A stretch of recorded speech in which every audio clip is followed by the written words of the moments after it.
12 राजकुमारियों की कहानी। बहुत समय पहले की बात है। एक राज्य में एक राजा राज किया करता था। उसकी 12 पुत्रियां थीं। सभी बहुत सुंदर थी। वह सबसे बहुत प्रेम करता था, इसलिए उनकी सुरक्षा का विशेष ख्याल रखता था। किसी भी राजकुमारी को महल से बाहर जाने की अनुमति नहीं थी। वे हर समय कड़ी सुरक्षा में रहती थी। कुछ सैनिक हर समय उनके आसपास रहते ताकि उन पर किसी तरह का खतरा न आ सके। राजकुमारियों के रहने की व्यवस्था एक ही कक्ष में थी। रात में उनके सोने जाते ही वह कक्ष बाहर से बंद कर दिया जाता था ताकि न वे कक्ष से बाहर निकल सके, न ही कोई उनके कक्ष में प्रवेश कर सके। कक्ष के बाहर सैनिक तैनात रहते थे, लेकिन इतनी सुरक्षा के बाद भी जब राजा सुबह राजकुमारियों से मिलता तो उनके जूते फटे हुए होते थे। राजा हैरान रह जाता। पूछने पर राजकुमारियां कहती कि उन्हें भी नहीं पता कि उनके जूते कैसे फट गए। हर दिन राजकुमारियों के लिए नए जूते लेने पड़ते। हर दिन राजकुमारियों के जूतों का फटना राजा के लिए एक रहस्य बनता जा रहा था।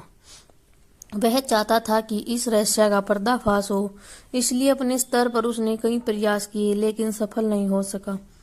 अंत में उसने राज्य में यह घोषणा करवा दी, जो व्यक्ति 3 दिनों में राजकुमारियों के जूते फटने के कारण का पता लगा लेगा, उसका विवाह उसकी मनपसंद राजकुमारी से करवा दिया जाएगा। साथ ही उसे राजा का उत्तराधिकारी भी घोषित कर दिया जाएगा। लेकिन इस कार्य में असफल रहने पर उसका सिर धड़ से अलग कर दिया जाएगा। यह घोषणा पड़ोसी राज्यों तक भी पहुंची और पड़ोसी राज्यों के राजकुमार इस रहस्य का पता लगाने राजा के पास आने लगे। राजा उन्हें राजकुमारियों के कक्ष के साथ वाले कक्ष में ठहराता ताकि उन्हें निगरानी करने में कोई असुविधा न हो। लेकिन रात होते ही राजकुमार गहरी नींद में सो जाते और सुबह होने पर देखते कि राजकुमारियों के जूते फटे हुए हैं। कई राजकुमारों को रहस्य का पता न लगा पाने के कारण अपने प्राण देने पड़े। अब राजकुमार भी अपने प्राणों के भय से इस रहस्य का पता लगाने में हिचकने लगे। राजा निराश हो गया। उसे लगने लगा कि अब यह रहस्य सदा रहस्य ही बना रहेगा। उस राज्य के एक गांव में एक गरीब युवक रहता था। एक दिन जब उसने राजा की घोषणा सुनी तो वह राजकुमारी से विवाह के सपने देखने लगा। उसने सोचा कि गरीबी में जीवन यापन करने से अच्छा है कि इस रहस्य का पता लगाने में हाथ आजमाया जाए। सफल रहा तो राजकुमारी से विवाह के साथ साथ राज्य का उत्तराधिकारी भी बन जाएगा, अन्यथा इस गरीबी के जीवन से तो मृत्यु ही भली। अगले दिन उसने एक पोटली में उसने कुछ रोटियां बांध ली। पैदल ही राजमहल की ओर निकल पड़ा। बिना रुके वह चला जा रहा था। शाम तक उसे किसी भी हालत में राजमहल पहुंचना था। चलते चलते दोपहर हो गई। उसे भूख लग आई। वह थक भी चुका था, इसलिए एक पेड़ के नीचे भोजन करने और सुस्ताने के लिए बैठ गया।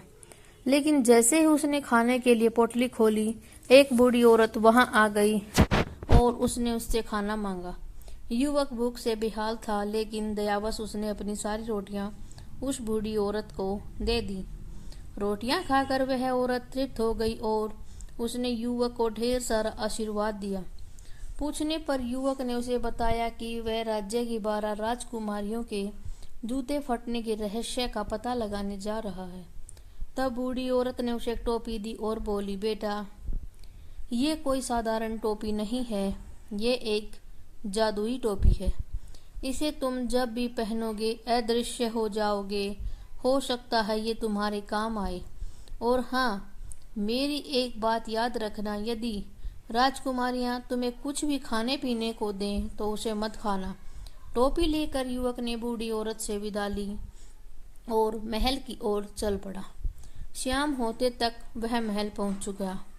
महल के द्वारपाल द्वारा उसे राजा के समक्ष ले जाया गया।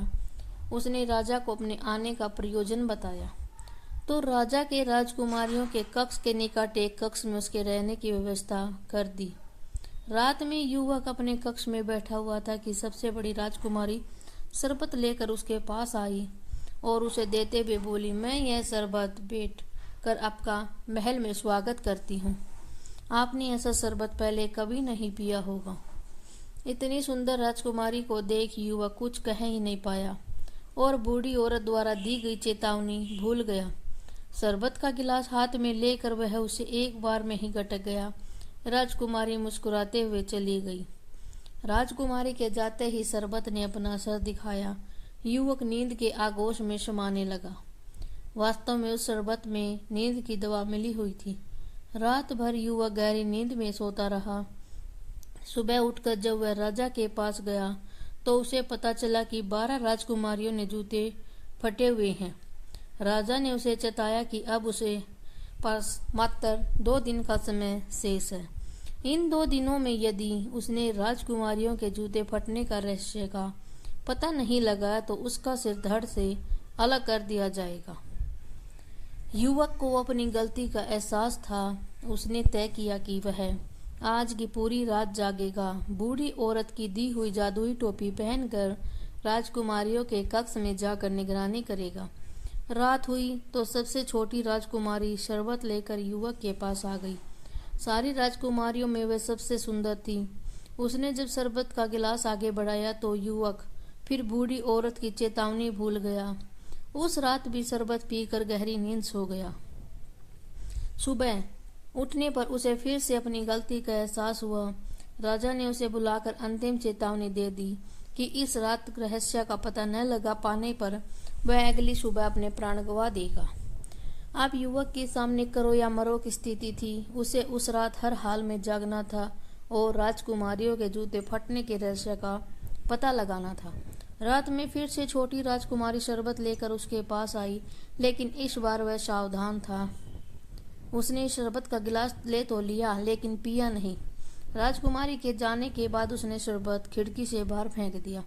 शरबत न पीने के कारण इस बार उसे नींद नहीं आई।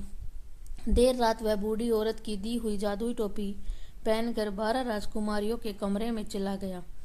जादुई टोपी के कारण वह दृश्य था, कोई उसे देख नहीं पा रहा था, लेकिन वह सब कुछ देख रहा था। उसने देखा कि सभी राजकुमारियां सुंदर वस्त्र और नए जूते पहनकर सज धज कर तैयार हैं। युवक ये देख हैरान था। उसे समझ नहीं आ रहा था कि रात के इस पहर राजकुमारियां इतनी तैयार क्यों हैं। तभी सबसे बड़ी राजकुमारी सबसे छोटी राजकुमारी से बोले, जाओ जाकर पता तो करो कि वह युवक सोया है या नहीं।